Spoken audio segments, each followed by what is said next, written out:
Hello everyone, आज हम हिमाचल प्रदेश के इतिहास के बारे में जो है वो डिस्कस करेंगे। इतिहास की अगर बात करें तो इतिहास का विवरण हमें कहाँ से मिलता है? जो हमारे प्राचीन साक्ष्य होते हैं, जैसे कि हम बात कर लें कि हमारे क्वाइन हो गए, शिलालेख हो गए, भवन हो गए, या फिर हमारे किसी ने जो है किसी बुक से हमने पता कर लिया, या किसी ने अपनी यात्रा का वर्णन किया कि इस तरह से जो है हम वहाँ पे गए थे और हमने पर्टिकुलर ये चीज़ें देखी। तो वहाँ से हमें हिस्ट्री की पता चलता है कि ये यहाँ पे क्या क्या चीज़ें हो रही है और किस तरह से जो है वो चीज़ें हो चुकी हैं, आज किस तरह से उनमें चेंज आया है। तो अगर हम हिमाचल की बात करें तो हिमाचल में जो हमें हिमाचल के इतिहास जो हम पढ़ते हैं कि क्या हुआ था, कौन से ईस्वी में किसने युद्ध किया था, ये सारी चीज़ें जो हम पढ़ते हैं ये हमें मेनली जो है, अगर हम बात करें तो 6 हमारे जो है साक्ष्य हैं जहाँ से हमें इनके बारे में पता चलता है। जैसे कि हमारा साहित्य हो गया, पुस्तकें हो गई, साहित्य में हमारा लिटरेचर आता है, पुस्तकें आती हैं तो उनसे हमें पता चलता है। अगला हमारा क्वाइन हो गया, ठीक है, क्वाइंस के ऊपर भी बहुत सी चीज़ें मेंशन रहती है तो वहाँ से हमें पता चल जाता है। एक हो गया शिलालेख या ताम्रपत्र, मतलब जैसे कि किसी के ऊपर, पत्थरों के ऊपर जो लेख होते हैं तांबे के या किसी धातु मेटल के ऊपर जो लिखा हुआ होता है, लिखित जो वर्णन होता है, तो उससे हमें पता चलता है। भवन, बिल्डिंग वगैरह से भी हमें पता चलता है ना, और वंशावलियाँ जो हमारी हैं, और इसी तरह से यात्रा वृतांत, अपनी यात्राओं में जैसे कि विदेशी हमारे यहाँ आते थे, उन्होंने अपनी यात्राओं में वर्णन किया कि हिमाचल में क्या हो रहा है, कैसे हो रहा है, तो इत्यादि।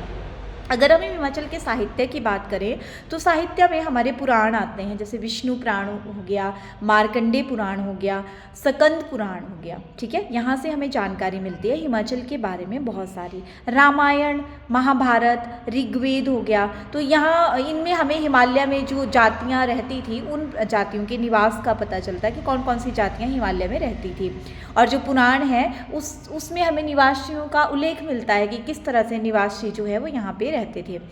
पाणिनि की जो है एक अष्टध्यायी, ये क्वेश्चन आ जाता है कि अष्टध्यायी है ना, तो पाणिनि के द्वारा, पाणिनि की अष्टध्यायी, बृहत संहिता, कालिदास की रघुवंश, और विशाखा दत्त ने लिखी है मुद्रा राक्षस बुक, और कलहण ने लिखी है राजतरंगिणी, जो कश्मीर के इतिहास के बारे में बताती है। जो राजतरंगिणी बुक है वो कश्मीर के इतिहास के बारे में बताती है।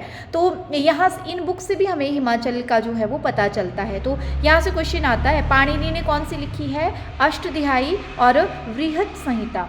कालिदास ने रघुवंश, विशाखा दत्त ने मुद्रा राक्षस, और कलहण जी ने लिखी है राजतरंगिणी बुक, ठीक है। ये क्वेश्चन आ जाता है कि किसने कौन सी बुक लिखी है।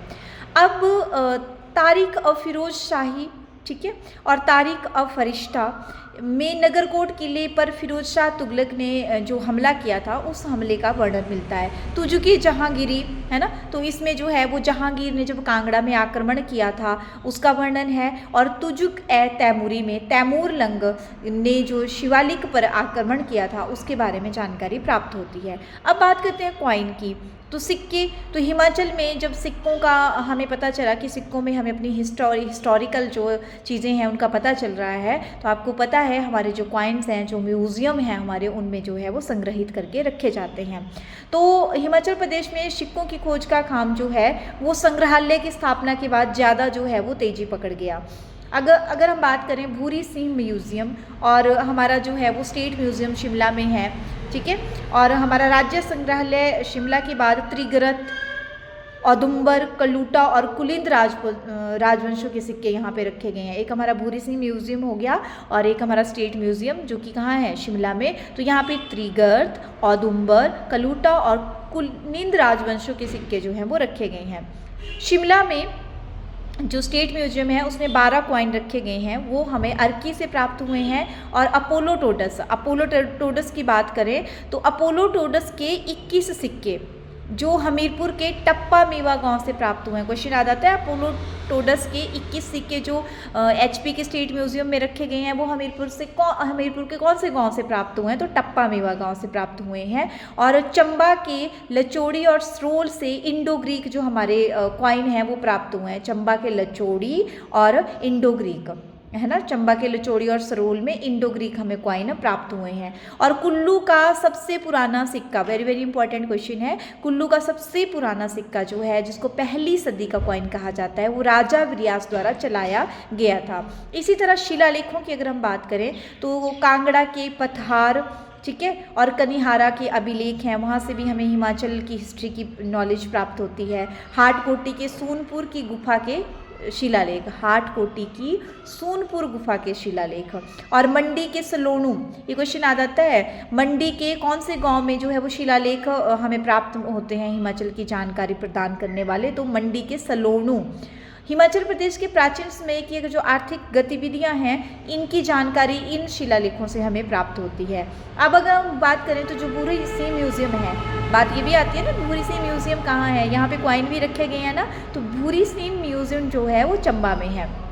तो यहाँ पे जो है वो 36 शिलालेखों को रखा गया है, और जो कि शारदा और टांकरी लिपियों में लिखे गए हैं। तो क्वेश्चन बन सकता है कि भूरी सी म्यूजियम में रखे गए शिलालेख कौन सी लिपियों में लिखे गए हैं, तो शारदा और टांकरी लिपि में लिखे गए हैं। और निरमंड में 7वीं शताब्दी का जो हमारा महासामत समुद्र सेन का ताम्रपत्र है, ठीक है। निरमंड में जो 7वीं शताब्दी का हमारा जो है ताम्रपत्र है महासामत का, ठीक है, महासामत जी का ताम्रपत्र है, तो इसको रखा गया है।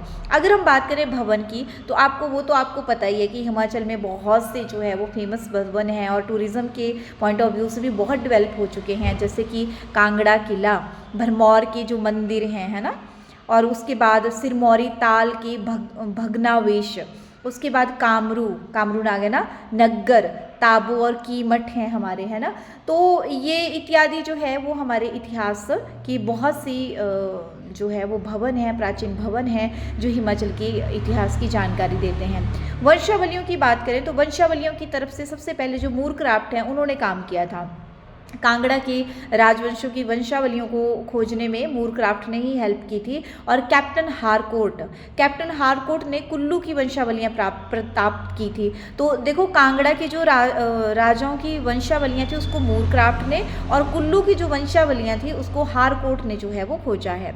अब बाद में कनिंघम ने कांगड़ा और मंडी, चंबा, है ना, और नूरपुर राजघराओं की वंशावलियां खोजी हैं, लेकिन इनिशियली कांगड़ा की जो वंशावलियां हैं वो मूरक्राफ्ट ने खोजी हैं। अब यात्राओं के वृतांत की बात करें तो हिमाचल प्रदेश में सबसे पहले जो वर्णन किया था वो टॉलमी के द्वारा किया गया है। हिमाचल में कुलिंदों का वर्णन किया था, उन्होंने अपनी यात्रा वृतांत में बताया था कि हम कुलिंदों से मिले थे। एंड चीनी यात्रा की बात करें तो हेन सॉन्ग 630 से 644 एडी में ये भारत में आए थे, और इन्होंने भी अपनी यात्रा का वर्णन किया है कि हिमाचल में क्या क्या चीज़ें थी। और कुल्लू और त्रिगर्त भी आए थे ये, और इन्होंने जो इसके बाद जो है हमारे थॉमस कोरियाट और विलियम फिंच जो हैं, इन्होंने जहांगीर के समय की यात्राओं का वर्णन किया था। फास्टर जो 1783 में हिमाचल आए थे, विलियम मूरक्राफ्ट ने 1820 और 1822 में, तथा मेजर आर्चर ने 1829 में जो है अपनी हिमाचल यात्रा का वर्णन जो है वो किया है और इसके बारे में लिखा है।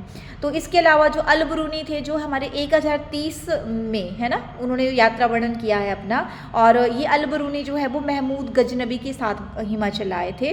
तो इन क्षेत्रों का वर्णन किया है। तो मेनली हमारा मूरक्राफ्ट हो गया, हारकोट हो गया, है ना, और टॉलमी हो गया।